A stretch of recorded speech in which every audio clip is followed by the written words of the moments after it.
children, welcome to today's Children's Hour. Now it's exam time and you want to relax. How will you relax? By listening to music or stories? See, we thought of you that you would be tensed and you would love to relax. Hence, we have got here Apoorva BA, who is your friend and loves telling you stories. So, she is going to tell you 2 stories. You can keep listening in and enjoy the stories along with your relaxation. Hello, Apoorva. Hi, ma'am. Can you please introduce yourself to our child listeners? Yes. So, my name is Apoorva, and just like you, I love stories. Not just telling stories or listening to them, I also like reading them. And do you know why reading? Not just reading the textbooks, reading can be a lot of fun as well. So, there are so many lovely storybooks. I'm going to tell you a story from this website called Story Weaver. If you want, you can even download the story from there. So, I'll wait for you while you log in and get yourself a copy of the book. The website is www.storyweaver.org.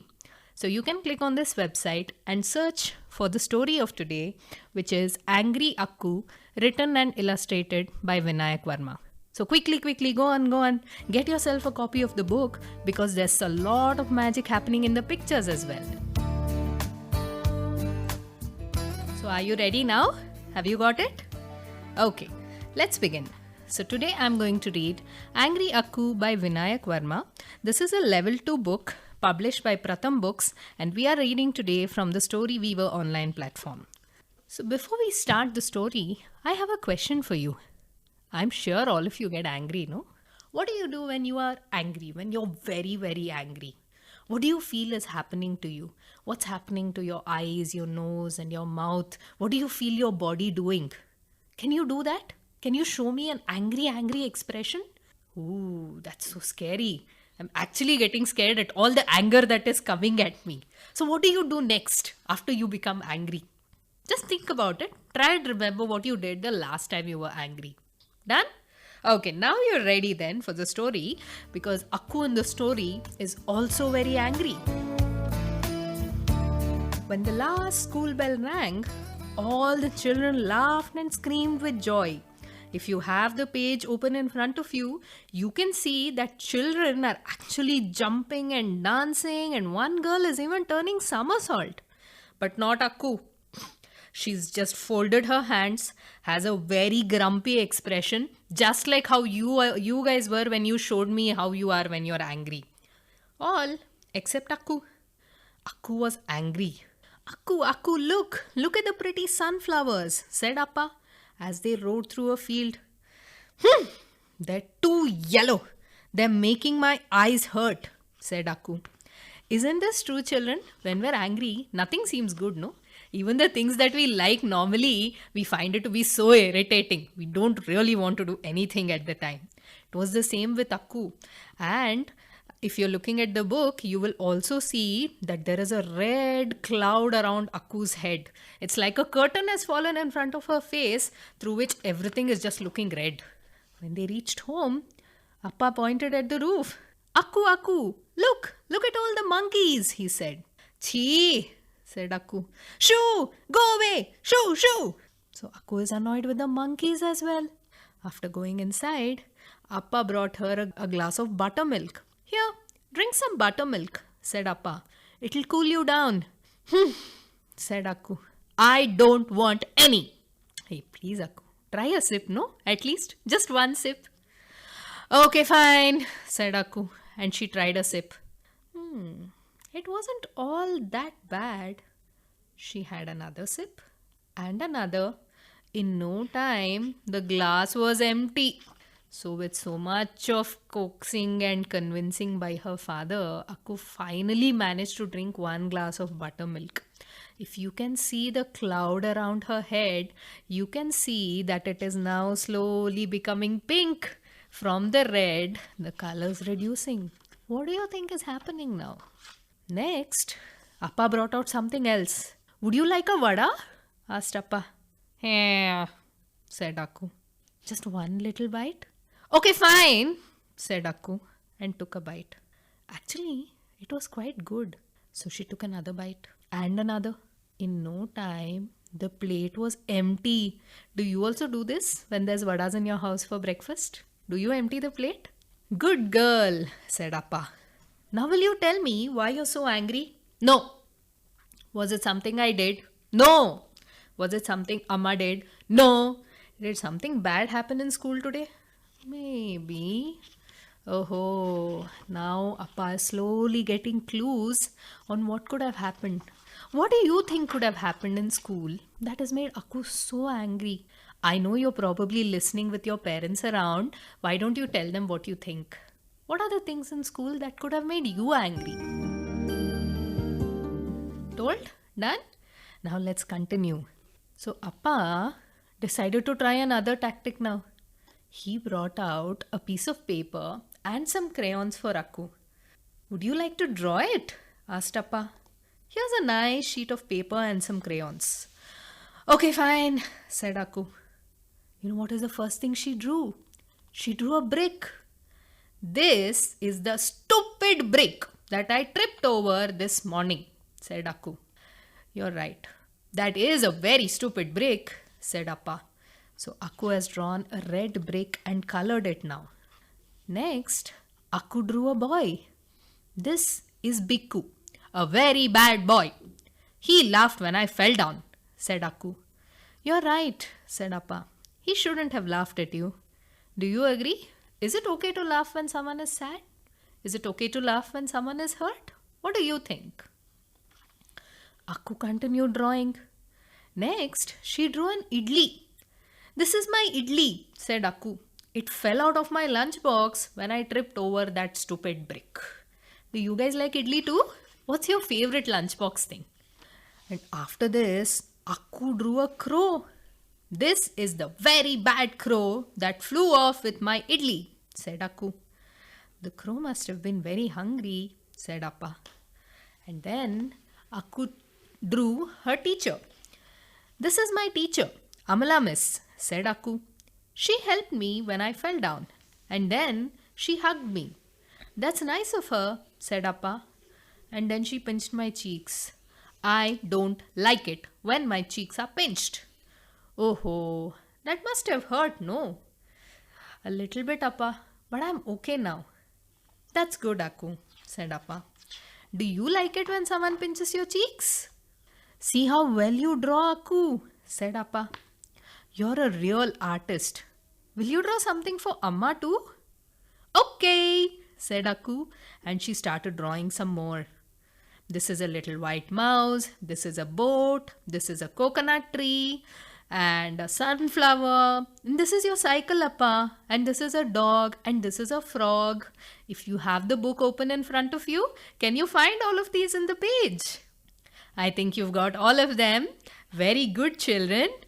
In no time, Akku had forgotten all about the stupid brick that made her trip and fall, and about the bad boy who laughed at her, and about the idli stealing crow. And Akku even forgot about being angry. So this was the story of how Akku was angry and how she forgot about it. Now, the author has given us 10 things to do when we feel angry like Akku. Will you all do this with me? Yeah? Are you ready? So here's the first one. Laugh loudly and jump around with your arms in the air. Are you doing this? I can't hear anybody. Are you really doing that? Done? Okay, superb. Slowly, very, very slowly, breathe in and breathe out. Okay, this we can do on air. Let's try.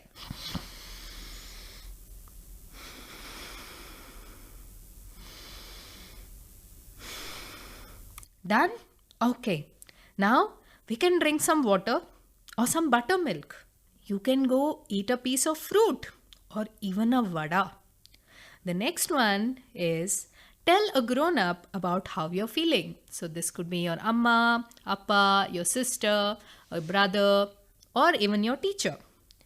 You can write about how you're feeling. You can even draw it or paint it, just like Akku. You can take a pile of clay and play with it. Or you can sing.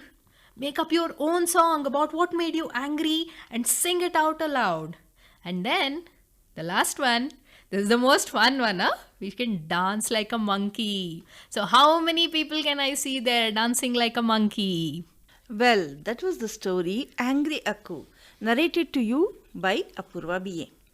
Children, as you have sat down with the books, as you are reading, and as you are going through all your books, some glitch must be there which has bothered you. Something must have bothered you that you cannot understand, something that you cannot read, something that you cannot ask anybody, or somebody laughing at you for being such an idiot. Now, forget all that. Be like Akku.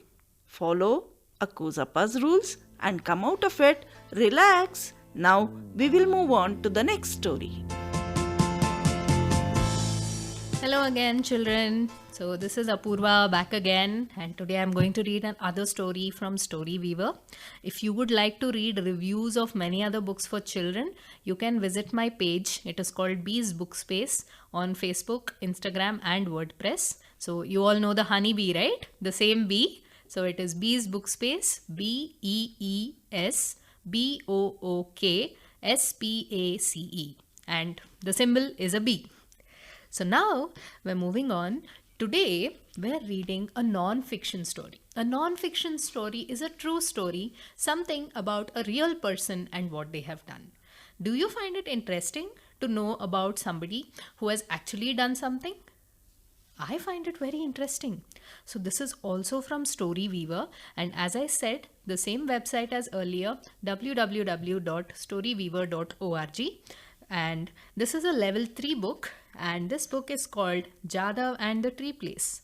This is also written and illustrated by Vinayak Verma. And let's begin.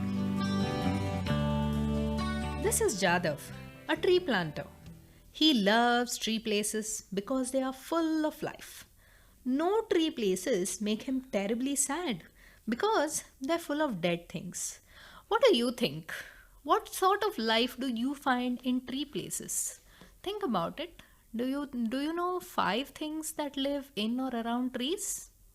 Got it? Got 5? Okay, let's continue reading. Years ago, Jadhav was walking along the banks of the great Brahmaputra river when he arrived at a big, empty, no tree place. It was dry and hot. The sand was powdery and striped. Have you seen striped sand anytime? Sand is powdery, but have you seen stripes on the sand? Jadhav was also curious, just like you. How odd, he thought, and he went closer to have a better look. Oh, but they weren't stripes at all. The ground was covered in snakes. Last night's floods must have washed them ashore, Jadhav thought. These snakes weren't slinking and slithering and swaying about like the regular healthy snakes. When Jadhav walked among them, they didn't hiss or run away or try to bite him. They just lay about like old ropes, tired and still. Poor snakes, they're dying from the heat.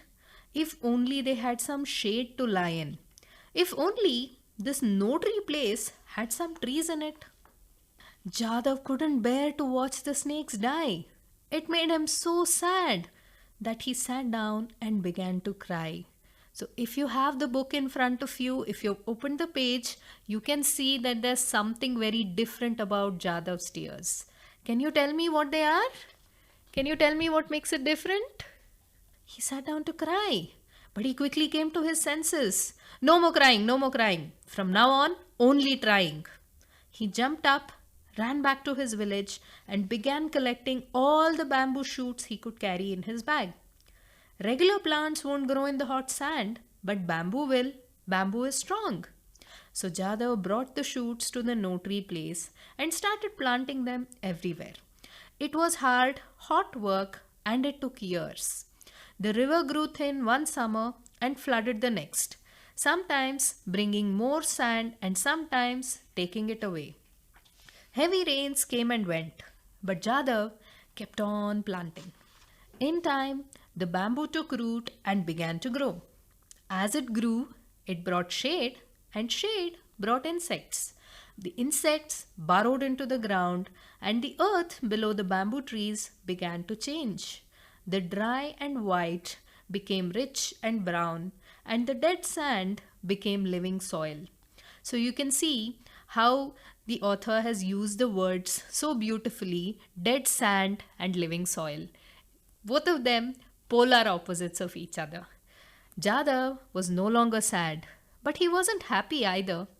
He looked around at his bamboo grove and thought, a few trees place is nice, I know, but how wonderful it would be if this were a many trees place. The idea thrilled him. So Jadav went back to his village and began collecting many more seeds and saplings. He filled 3 big bags with Arjun, Ajar, Gulmohar, Koroi, Moj, and Himolu trees. Now that our few trees place has lovely brown soil, we can plant all of these and more. Jadav bought the new saplings and seeds to the few trees place and planted them all around. It was hard work. His back hurt and it took many years. The orange and blue skies turned purple and pink, and the villages became towns. So, here again, we see how well the author has explained the passing of time. Instead of saying after so many years, he references the passing of days through the color of the skies and the growth of villages into towns. The wind grew laden with dust, and the river became grey. What do you think is happening now? Do you know? I think you know. But Jadav's insect friends helped to till the soil, and his tall bamboos gave him shade and cooled the air. Jadav kept on planting. Soon his Arjun, Ajar and Gulmohar, his Koroi, Moj and Himolu, and all his many other plants dug in, took root and started growing. As they grew, they spread new seeds, and the new seeds in turn took root. Shoots became trunks, trunks grew branches, and the branches reached for the sky. The few trees place that was once a no tree place now became a wonderful, green, many trees place. But what's a many trees place without many tree creatures? When one came, the others followed. First came the birds. They flocked and flew in from near and far to make their nests in Jadav's tree place. There were vultures and pelicans and storks and ducks, and warblers and thrushes and wagtails and chats. How many of these birds have you seen? Can you look them up on Google? Some of these are very pretty birds and they make very, very innovative sounds. Next came the animals. They skipped and swung and sauntered in to make their home in the many trees place. There were buffaloes and deer and rabbits and gibbons and elephants and tigers and rhinos. And finally, there came the snakes. They slithered and swayed and sashayed in to cool themselves in the shade of Jadav's trees. When Jadav saw the snakes, he sat down and cried. But this time, they were happy tears. He was so happy that he wasn't even afraid of getting bitten. Jadav's tree place had filled with feathers and beaks and wings, with claws and tails and fangs. There were spots and splashes, stripes and flashes, and green everywhere. The tree place was a forest at last, and Jadav was a happy man. Then Jadav had another thought. Many trees in one place is good, I know, but how wonderful it would be if there were many trees in every place. What do you think of this thought, children? Would it be wonderful if there were many trees in every place? So you know what he did? He grabbed his bag of seeds and started walking across the world. As he walked, Jadav started planting the seeds in all the no-tree places he saw. And he planted and planted and planted. But there are so many no-tree places in the world.